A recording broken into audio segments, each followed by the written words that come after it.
Hey, Dr. Tom Preston here with you today, and I'm glad you've chosen to join us. Today, this video is about the identity of money. And you're going to definitely want to watch this until the end because I'm going to tell you the story of Dr. Nina. And Dr. Nina is a client of ours who has really struggled over the years to get to that place she always knew she could get to. Now listen, if you're enjoying these videos, we certainly would love for you to subscribe to these, hit the bell down below because we release a new video every week. Something to help you be more so you can do more and of course have more of what your heart desires, because you deserve that. You deserve everything that is inside of you that wants to be expressed. God doesn't make any junk. You're a child of God. You deserve all the great things in life. So let me give you a little backdrop to this conversation about Dr. Nina.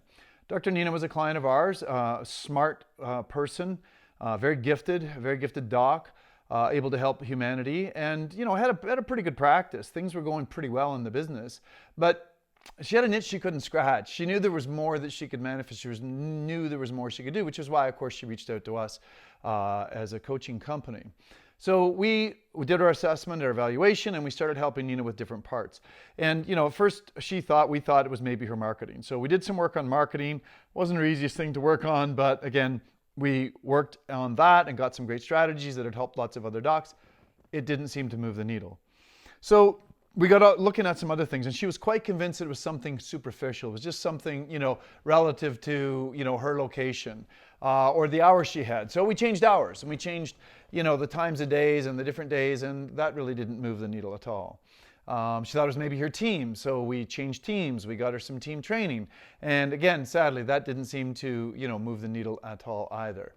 So in a client conversation with her, actually not that long ago before this recording, I got doing some word association work with her relative to her identity around money. And I said, tell me more about the kind of money you want to generate and why you want to generate it. And we went through some of that piece, which was really important for everybody, and it certainly was important to her to review. But it was pretty clear about what she wanted. So it wasn't a lack of clarity. It wasn't like she didn't know what she wanted in life, because that's a big problem for a lot of probably watching this video. But she had the clarity on that. But what we found in word association was anybody who was really successful and therefore became really wealthy was greedy. She did not associate with the word greed. She did not see herself as greedy. She did not have a money identity around greedy. She thought that was a negative, which of course most of us would perceive it that way. And so when I asked her who in her life, was that way with money, she literally pointed at her family, at her sisters, at her mom, who had really seemed to have a big focus on money, and it was always about money and how much money and could there be more money, and everything seemed to be tied up around money, and she perceived that as being greedy. And she really didn't want to be that person. So if you can understand where I'm coming from here, there was no way she could ever be an outrageous success and make a lot of money, because it would go against her values. It would go against her perception, her identity, that people who got really wealthy was greedy, and she was not greedy. She did not see herself as greedy. She did not want to become somebody that was seen as greedy. So one foot on the gas, one foot on the brakes at all time. And she was no way she would let herself become that person. So it turns out that the block, the subluxation, was not the things on the surface, which so many people like to go, because that would be easy, wouldn't it, gang? Wouldn't it be easy if it was just your marketing? If it was just your team? If it was just your location? If it was just your technique? If it was just the colors on your walls, the music you played, or whatever? Wouldn't that be easy? That's easy to fix. Generally speaking, we help people with it every day.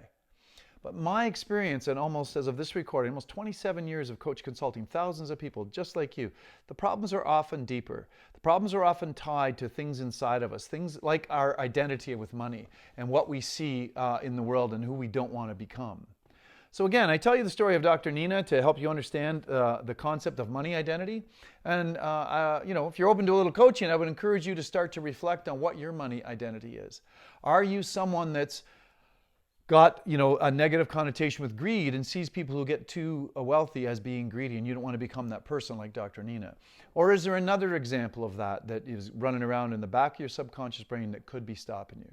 I promise you there are solutions to that. Certainly there was a coaching exercise that I got Dr. Nina to go through, which absolutely revolutionized not only a relationship with her family, but really revolutionized her money identity and shifted her belief around what was possible for her.